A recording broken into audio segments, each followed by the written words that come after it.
नमस्कार दोस्तों, अन्वी चैनल में आपका स्वागत है। दोस्तों, पिछले वीडियो में हम भारत में शिक्षा का विकास इस टॉपिक को लेकर के आए थे और उस पर विस्तृत चर्चा की थी। और आज का हमारा टॉपिक है भारत में प्रेस का विकास। अगर आप पिछला वीडियो मेरा नहीं देखे हैं तो आप प्लेलिस्ट में जा के देख सकते हैं। भारत में प्रेस का विकास ज़रूरी क्यों था और अंग्रेज इसको दमन करने के पीछे क्यों पड़े थे। उस समय क्या था कि जो संचार व्यवस्था थी वो बहुत धीमी थी और वो भी उस पर भी अंग्रेजों का ही नियंत्रण था। इस वजह से जो भारतीय राष्ट्रवादी थे वो अपने विचारों और भावनाओं को आम लोगों तक पहुंचाने के लिए प्रेस का सहारा लेते थे।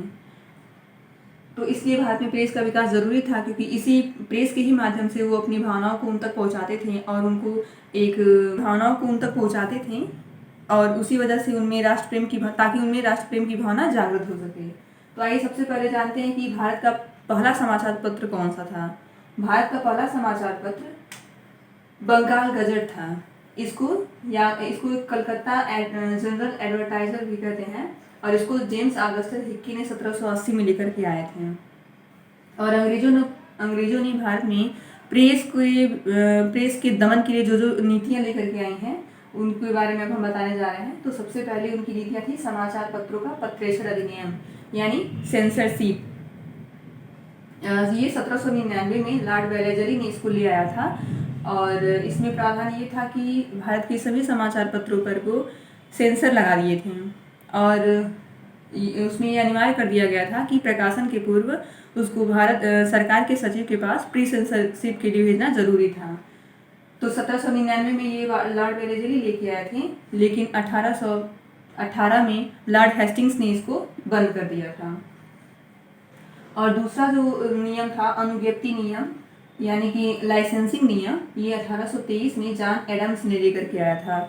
इसमें प्रावधान ये था कि उन अखबारों पर ये नियम लागू किया गया था जो या तो भारतीय भाषाओं में छपते थे या जिनके संपादक भारतीय थे।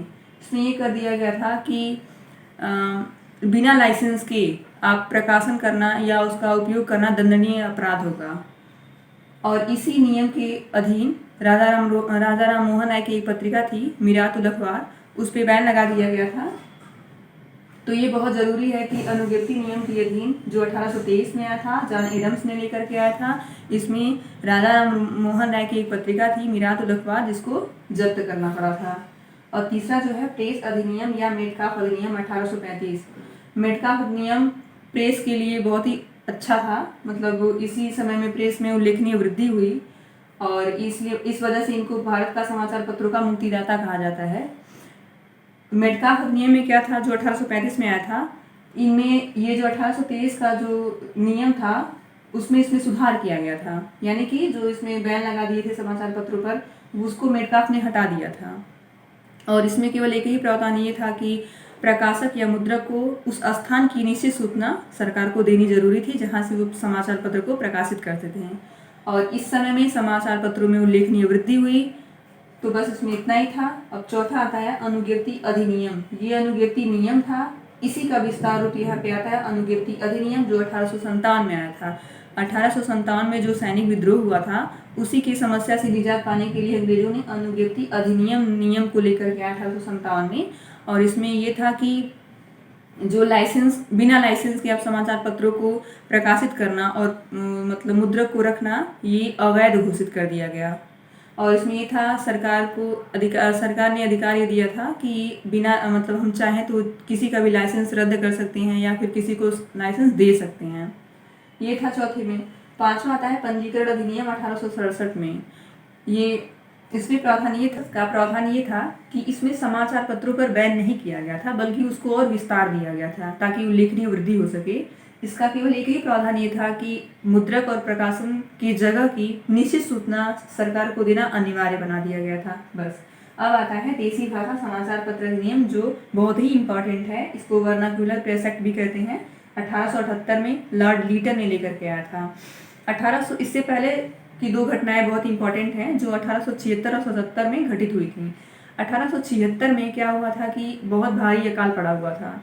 एक तरफ अकाल था और 77 में भव्य दिल्ली दरबार का आयोजन किया गया था। इस तरह से अकाल की समस्याओं को न देखते हुए अंग्रेजों ने भव्य दिल्ली दरबार का आयोजन किया। इस वजह से जो हमारे राष्ट्रवादी आंदोलनकारी थे उनमें एक बहुत ही बड़ा असंतोष पैदा हुआ।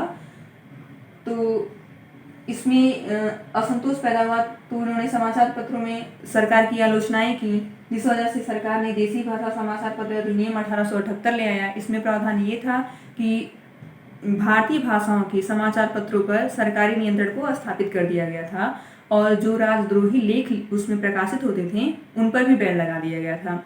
तो इसमें सबसे महत्वपूर्ण बात ये थी कि जो हमारे डिस्ट्रिक्ट मजिस्ट्रेट थे उनको ये अधिकार दिया गया था कि आप स्थानीय सरकार से अनुमति लेकर के जो हमारे प्रकाशक या मुद्रक हैं उनसे बॉन्ड पर हस्ताक्षर करा लें, और उस बॉन्ड पर ये प्रावधान था कि बिना मतलब सरकार के पक्ष में ही आप जो भी सूचनाएं प्रकाशित करना होगा उसको करेंगे और राजद्रोही लेख नहीं प्रकाशित करेंगे जिससे कि हिंसा बढ़े। दूसरा ये था कि दूसरा इसका मेन पॉइंट ये था कि जो डिस्ट्रिक्ट मजिस्ट्रेट हैं उनका वो जो डिसीजन देंगे वही लास्ट डिसीजन होगा, उसके विरुद्ध हम अपील नहीं कर सकते हैं। और एक और प्रावधान इसमें ये था कि इसको मुंह बंद करने वाला अधिनियम कहा गया था। और एक और अच्छी बात इसमें थी कि